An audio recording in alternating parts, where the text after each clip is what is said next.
Although the terms chain gang suggests chained people are in gangs, chain gangs are actually convicts chained together performing laborious tasks. Chain gangs started in Georgia in 1908 and were intended to be a type of prison reform. Prior to the introduction of chain gangs, the major prison method was the convict lease system. The convict lease system is exactly what the name suggests. Convicts are being leased to private organizations to perform various tasks. This system is very similar to slavery, so the United States implemented chain gangs. Clearly, chain gangs were not any better. Chain gangs were mostly made up of black men who would work along roadways doing grueling work that most white people did not want to do. Living conditions were inhumane, with beatings and horrible rations. The food was often infested by maggots. The convicts were often tortured or beaten. Although slavery was banned in the 19th century, chain gangs sort of became a modern type of legal slavery. However, once the Great Depression hit, people started claiming that chain gangs were taking work that was supposed to be free, paying labor. Finally, by the 1940s, chain gangs basically vanished. The implementation of chain gangs minimized the cost for guards in prisons, but completely dehumanized the convicts. Prisoners often had infections due to heavy shackles bound to their ankles. Since the prisoners were chained together, one man's fall could destroy the whole group. In addition, because of the chains, one convict could not do anything if another convict was being violent. This inhumane method of imprisonment later became work groups. We still have this today. Work groups are people that work together under guard and supervision, but not in chains. However, some positives of chain gangs include benefiting public roadways and agriculture. This benefited the economy until the Great Depression. As mentioned earlier, after the Great Depression, the use of chain gangs soon fell. In chain gangs, black men were tortured with torture machines. The first torture machine was the staking treatment. The staking treatment was chaining convicts between stakes. Wait, it gets better. Molasses was poured over their bodies, and flies and other insects crawled over the convict.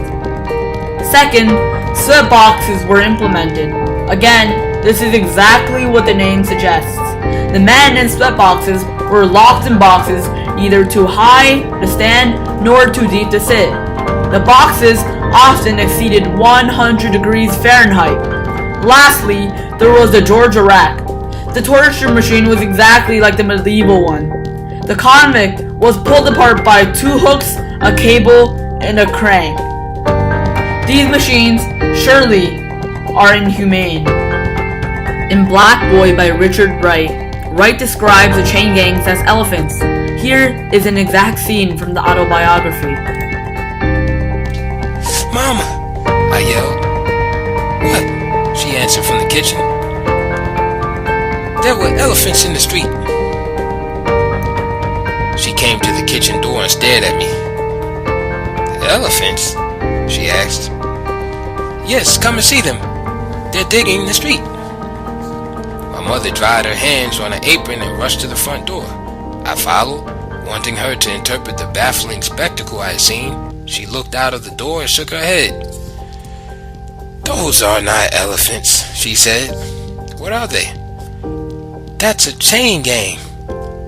"What's a chain gang?" "It's just what you see," she said. "A gang of men chained together and made to work." "Why?" "Because they've done something wrong and they're being punished." "What did they do?" "I don't know." "But why do they look like that?" "That's to keep them from running away," she said.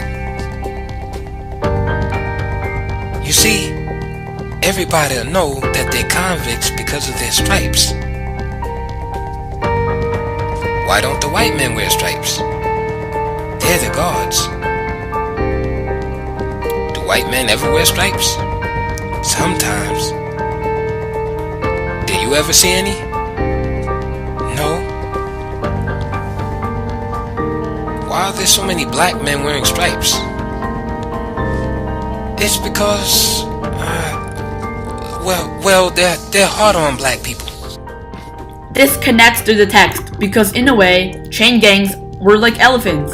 Men were inhumanely chained together so badly that Richard didn't even know who they were. The chain gangs in Black Boy by Richard Wright were not even human. They were elephants. Figuratively, black men in chain gangs were so badly dehumanized that they became like animals. This is completely real. This is what happened in the 20th century. This is the reality of chain gangs.